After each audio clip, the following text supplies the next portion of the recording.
What's up, PlayStation Nation? Welcome back to Pins Insight. So I finally played the newly released Helldivers 2. Here's my impressions. Let's get into it. So yes, Helldivers 2 was announced at the PlayStation Showcase last year. Only one of the few good games for that lousy showcase, but Helldivers 2 is one of the games that caught my attention. And as of today, I finally played it. About 5 hours actually, so I think it's enough to get a good impression for you guys.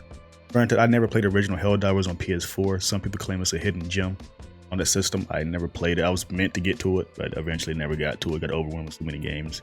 But many people love the first one, and so this one takes another route of Helldivers. Instead of a top-down shooter, this is more of a third-person shooter. So yes, while I say I played like 5 hours of Helldivers 2, there's a lot to ingest here actually. Good gunplay here. I love how it feels. Everything feels tight. There's a slight haptic feedback on the PS5 controller. From what I read, you can kind of spot it away. The game runs at 60 frames per second on PS5, but it's kind of not a pretty game. I think it's running at 1080p. It looks better in the trailers than the actual gameplay itself. Granted, it's an online game, so that's a little graphical cost there, but I'm not stressing. I also forgot to mention it, but yes, the game runs pretty smoothly on PS5, but currently the PC version is not really optimized well. It has constant crashes. I think the director came out today on Twitter and said they're going to fix the crashes as soon as possible. So yeah, I'm playing the PS5 version. Sorry, PC players. So if you watched my recently Foam Stars review, which is another PlayStation Games of Service title released this week as well, crazy by the way, that game was too chaotic, but not in a fun way. Helldivers 2 seems to be chaotic in a fun way possible. Like it's actually fun because the game actually feels great as well compared to something like Foam Stars, which felt lousy and clunky. This game doesn't feel that way. The enemy variety in this game is pretty decent. There's different kinds of bug sizes, such as small ones or one size of like Godzilla. That's probably an exaggeration, but some huge bugs. There's also some that fly as well. As for the worlds, I'm able to visit maybe 2-3 worlds. One of them is like a snow planet and one of them is like a forest planet. I believe the ice planet has like that, since it's cold, it reduces the heat effect on your weapons, I believe, or cooldown or something like that. There's environmental conditions in this game here. I got to go more into that, but I remember the ice planet also has that feature there. This game is also a 4-player co-op, and I highly recommend playing with people because playing this by yourself, you would get destroyed. This game is fairly hard by yourself. It encourages teamwork. The kind of the theme of the game, Helldivers, support your planet, team up, and fight these alien creatures, and they fit into the gameplay, so it's best to play this game with multiple people or your friends. Because you do this by yourself, it is really hard.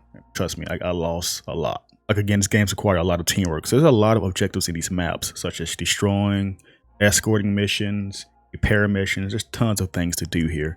So there's a few things here to keep you engaged. Something doesn't feel repetitive. Each map or planet has its own set of objectives. It could be a mix and match or both. But yeah, I like that. So each players are equipped with stratagems, which is basically essentially kill streaks for each player. But you can use them, but sadly there's a time limit for each ability. You can bring in a machine gun, you can bring some supply ammo, you can bring in an orbital strike, or any other like a rocket launcher. There's a whole bunch of them in this game. I haven't looked many of them, but there's different options for different players. So you can shoot those from the sky and get some more support for your team. Where the teamwork comes from is like, in fact, since I lost my ability to use my orbital strike, there's a time limit, so I had to wait like, at least 2 minutes for that. So I can tell my teammate, hey, can you use that and I repay you with my ammo? That's what the cool part about this game. This game also has a fair share of armors and cosmetics for your character too. Cool capes, cool helmets, and cool body armor. And also there's a lot of guns in this game too, like lots of guns. Now granted, this game's in iffy territory of pay to win or just straight up playing. It's like a blend of both.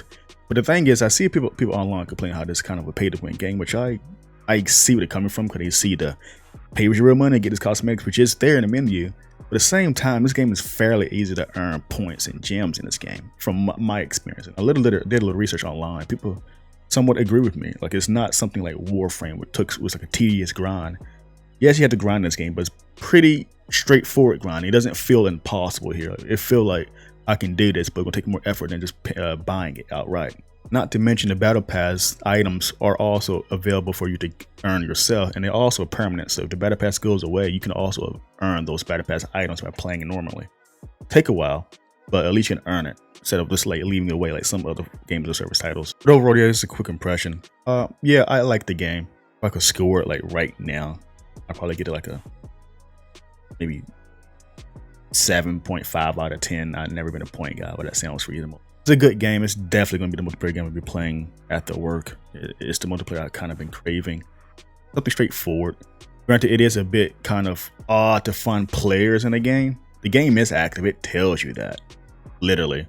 But some planets are like either completed already, or there's usually like 1 or 2 players on that planet. And I want it to be more. I want to find matches quicker than what the current game does, if that makes sense. But overall, I like Helldivers 2, and I'm looking for more to it. I'm looking for updates down the future, and I think there's gonna be free updates for this game down the road. And hope it's something more interesting. But anyway, guys, thank you for watching. Take care.